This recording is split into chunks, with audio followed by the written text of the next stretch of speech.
ध्यान भगवत प्राप्ति के लिए, परमात्मा के साक्षात्कार के लिए ध्यान को न केवल सदियों से बल्कि युगों युगों से हम प्रयोग में करते आ रहे हैं।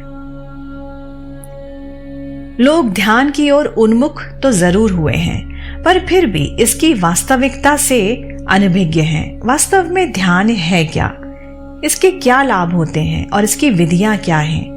हम जो भी कर रहे हैं वो ध्यान है या नहीं?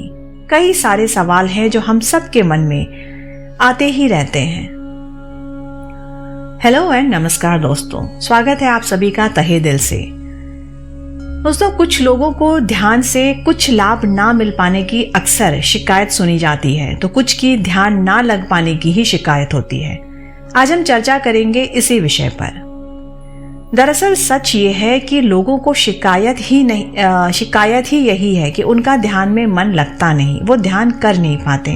वो लाख कोशिश करते हैं और खुद को जबरदस्ती ध्यान में बिठाते हैं, मगर उनका ध्यान उतना ही भंग होता जाता है।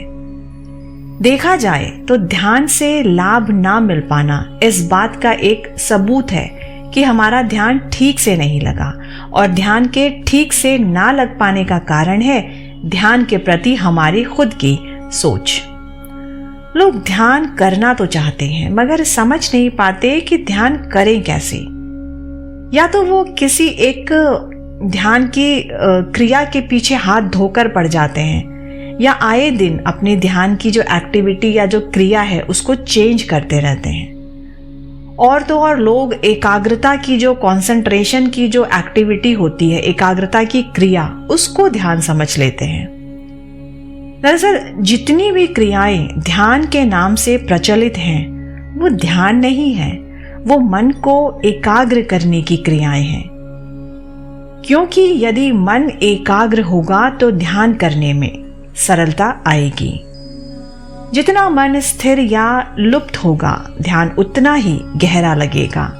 इसलिए ध्यान करने से पहले ये जरूरी कहते हैं कि चित्त को, अपने मन को एकाग्र किया जाए। चित्त को एकाग्र करने के लिए कई तरीके अपनाए जाते हैं। अब ऐसा भी होता है कि अगर किसी इंसान को एक तरीका है जो ध्यान करने में मदद करता है, तो ये जरूरी भी नहीं कि अगला दूसरे किसी इंसान को वही तरीका हेल्प करे। किसी का ध्यान जो है आंखें बंद करके होता है और किसी को आंखें खोलकर ध्यान करना पसंद है। किसी का चित्त गाकर शांत होता है और किसी का नाच के। किसी को योग मदद करता है तो किसी को मंत्र जाप। ध्यान के क्षेत्र में कोई बंधे बंधाए नपे तुले मार्ग नहीं है, कई सारी विधियां हैं। किस विधि से हमारा मन एकाग्र होगा और ध्यान में सहायता करेगा, ये निश्चित नहीं। इसीलिए किसी एक विधि को अंधाधुंध अपनाने से पहले जो है हमें हमारा अपना खुद का स्तर, हमारी कंफर्ट या हमारी जो सहूलियत है उसको देखना, उसको विचार करना बहुत जरूरी है। जो आपको सरल लगे, सहज लगे, कन्वीनियंट हो, उसी को आप अपनाएं। होता यह है कि अधिकतर लोगों को यह शिकायत है कि वो काफी लंबे अरसे से, सालों से ध्यान कर रहे हैं, फिर भी उनका मन जो है भटकता है, व्याकुल है, परेशान रहता है। अब ऐसा क्यों होता है?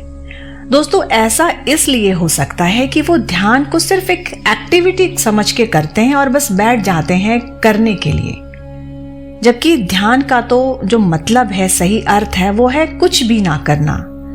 इसलिए जब भी ध्यान करें, पहले उन बातों पर, उन विषयों पर अच्छी तरह विचार कर लें जो आपको परेशान कर रहे हैं, उस समय जो आपके दिमाग को परेशान कर रहे हैं, आपको मन नहीं लगने दे रहे।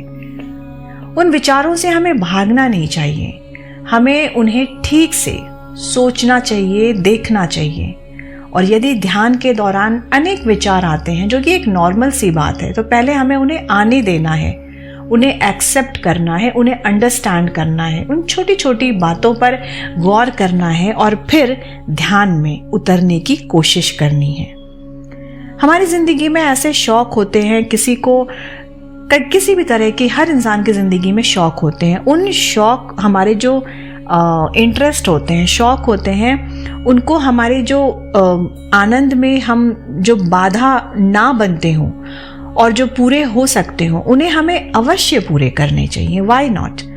वरना होता क्या है कि हम अपनी जो इच्छाओं को हम दमन कर लेते हैं, उनको जो मारने का जो मलाल है वो हमें रहता है, और यही जो मलाल है वो हमें कंसंट्रेट करने में, ध्यान में जो है वो व्यवधान पैदा करता है। इसलिए मन में क्या रुका है, जो कुछ भी है उसे हमें तलाशना है, फिर उसे पूरा करना है, ताकि जो हमारा मन है वो मन की करके खाली हो जाए। और जब मन खाली हो जाए, शांत हो जाए, बिल्कुल पीसफुल हो जाए, तब उस भीतर की शांति में हमें विचरण करना है और सुनना है, उसमें खोने की, उसमें समाने की कोशिश करना है, उस एक वैक्यूम में, उस एक शून्य की स्थिति में। लेकिन मन की ज़रूरत, मन के शौक सीमित नहीं हैं और वो कल कभी नहीं आता लाइफ में। मन की करके मन खाली हो जाए, इसलिए मन में जो कुछ भी उलझने हैं, प्रश्न हैं, पहले हमें उन्हें सुलझाना होगा, सॉल्व करना होगा। कोई भी सुख हो, जिसे आप सुख कहते हो, उसे भोगने या पूरा करने के बाद ये अवश्य सोचें कि क्या ये वही सुख था जिसकी आपको तलाश थी? क्या ये सुख स्थायी है, परमानेंट है? नहीं। यदि नहीं तो क्यों? क्या इस दौड़ से या भूख से, इस प्यास से शांत और आनंदित हुआ जा सकता है? कंटेंटमेंट हमें मिल सकती है? यदि नहीं तो उस उत्तर की तलाश करें, डूबें उसकी खोज में, घबराएं नहीं, बिल्कुल भी नहीं घबराना। इस तलाश को ही अपना ध्येय, अपना उद्देश्य बनाना है। तब आप धीरे धीरे पाओगे कि आप एकाग्र होने लगे हो, आपका ध्येय ही ध्यान में मदद करने लगेगा। उस मौन में, गहन शांति में न केवल आपको उत्तर मिलने लगेंगे, बल्कि आपको उस परम शक्ति का, परमानंद का एहसास भी होने लगेगा।